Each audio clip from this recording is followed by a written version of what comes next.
saya lulus tes PNS. Alhamdulillah. Tapi mencontek. Apakah status PNS saya Pak Ustadz? Apakah gaji saya halal?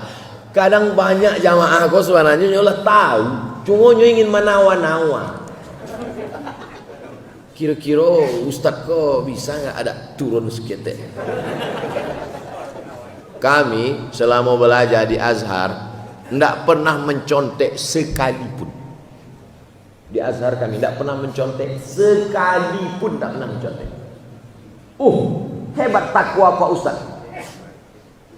Takwa Ustaz, takwa pada Allah Ta'ala. Sistemnya ketat. Di Al-Azhar itu masuk ke kelas hanya membawa pena cie. Tidak percaya tanya ke Ustaz cie. Hanya bawa pena. Jadi kawan nambo masuk lainnya ke ruangan kelas itu membawa pena cie. Sesudah itu tidak boleh bawa kertas. Dia gila kertas soal. Dia lagi kertas soal. Waktunya mencari kertas soal itu kan tak ingat awak jawabannya kan. 3 soalnya. Waktu langsung ditulisnya di belakang tuh supaya tak jangan lupa. Tulisnya jawaban. Sementara karate jawaban tibo. Jamaah mahasiswa rame. Jawabnya di belakang. Sesudah itu dibaca. Datang petugas mencari. Kok lah ada jawaban di belakang.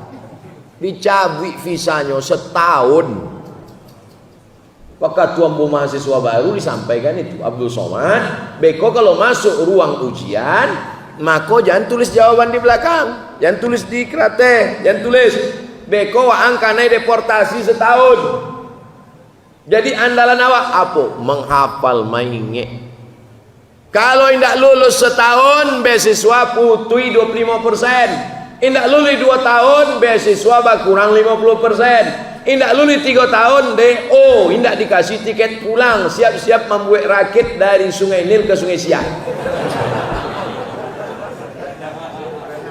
Jadi kami dididik untuk tidak mencontek. Al-Azhar, Quranan kami baca di Bukit Tinggi, di Pekanbaru sama dengan Quran yang ada di Azhar. Hadis yang dibaca di Pekanbaru sama dengan Sahih Bukhari yang ada di Azhar. Apa bedanya? Sistem merubah perilaku orang. Orang yang jorok, kotor, tukang buang sampah, kalau tinggal di Singapura jadi pembersih enggak? Bersih. Buang puntung rokok takut. Makan permen karet letak di bawah meja takut. Ada 2 yang diletak orang di bawah meja. Pertama permen karet, dan kedua tai hidung. Akunya meletak itu dia apa? Sistem. Waktu kami umroh transit di Singapura, siapa yang bawa rokok, kata orang terapel, keluarkan, campakkan, karena nanti di Singapura akan dituntut $100 cek bungkui. Orang takut deh sistem. Kenapa bisa mencontek? Sistem. Siapa yang bisa merubah sistem mencontek ini? Pemimpin. Soal-soal itu. Soal itu mesti begitu. Kalau jarak dari Masjidil Haram ke Masjidil Aqsa 1.500 km, kecepatan cahaya 1 detik 300.000 km, berapa detikkah diperlukan untuk Isra dan Mi'raj? Bergizi soal CPNS kan?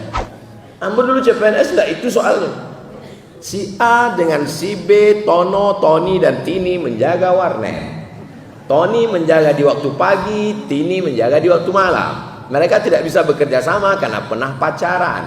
Jam-jam berapa saja mereka bisa kerja sama? Tidak mendidik. Ambo Ustaz tidak bisa merubah itu. Tapi kalau ambo jadi pemimpin, soalnya bisa dirubah, sistemnya bisa dirubah. Nah sekarang sudah kadung lulus gara-gara mencontek ini. Bagaimana hukumnya ini Pak Ustaz? Ambo ingin menjawabnya tidak sampai diam. Tapi mesti ambo katakan, mesti ambo jawab. La'ana Rasulullah sallallahu alaihi wasallam ar-rashi wal murtashi. Orang yang menyogok, orang yang menerima sogok, dilaknat Rasulullah sallallahu alaihi wasallam. Kalau pendapat ulama-ulama muktabar berdasarkan hadis man ghasyana falaysa minna. Siapa yang menipu kami bukan golongan kami. Mencontek bagian dari menipu. Haram hukumnya. Oleh sebab itu kalau tapi tanya juga lah ustaz lain. Tanya ustaz lain, mungkin ustaz lain Kalau menurut saya karena darurat katanya. Rupanya inyo mencontek juga. Kami sama Ustadz Jel sama-sama tidak pernah mencontek di Azhar. Kami alhamdulillah dididik dengan sistem yang sangat ketat. Dan ambo ketika pulang jadi dosen, ambo pakai sistem itu. Waktu ambo ujian, jangan ada mencontek. Komplain mahasiswa, Ustadz aja yang tidak boleh, dosen yang lain boleh kok. Karena ambo sangkonya ambo bodoh. Pas hari kedua ambo bagi soal. Silakan contek, silakan. Tengoknya lain.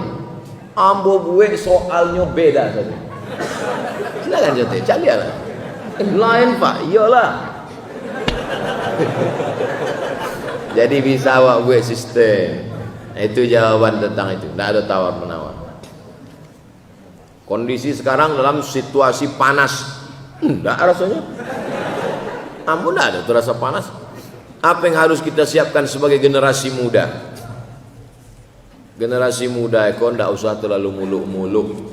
Sembahyang subuh tepek waktu saya lu. Kau ingin membebaskan Palestina, jago lalu jam 8. Akhir Palestina. Akidahnya mesti benar, ibadahnya mesti betul, akhlaknya mesti baik. 3 saja anak muda. Akidahnya la ilaha illallah. Jangan syirik, jangan rusak akidah.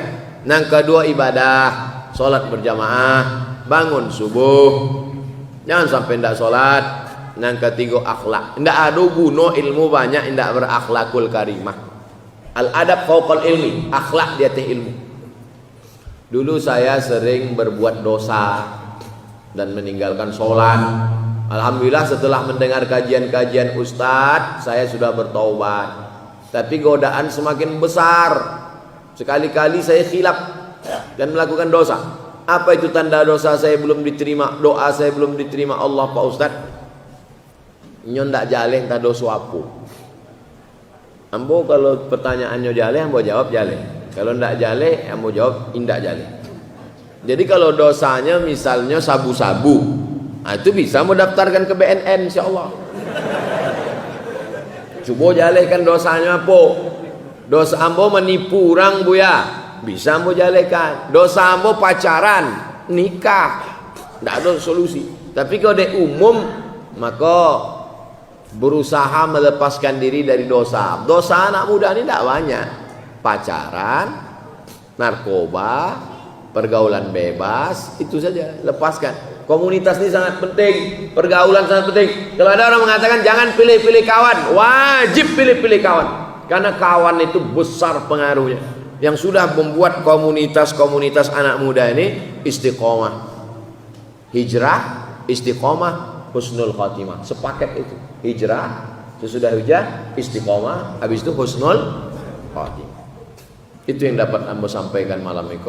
Tentu selama 70 menit ini banyak tutur kata menyinggung perasaan tak berkenan di hati. Ambo minta maaf kepada jamaah, minta ampun kepada Allah. Awak masih ada pertemuan 3 hari lagi. Besok hari Senin sampai Selasa subuh Ambo di Bukit Tinggi dan sekitarnya. Selasa siang baru Ambo bertolak menuju Palembang. Mudah-mudahan kita bisa terus mengaji insyaallah. Amin.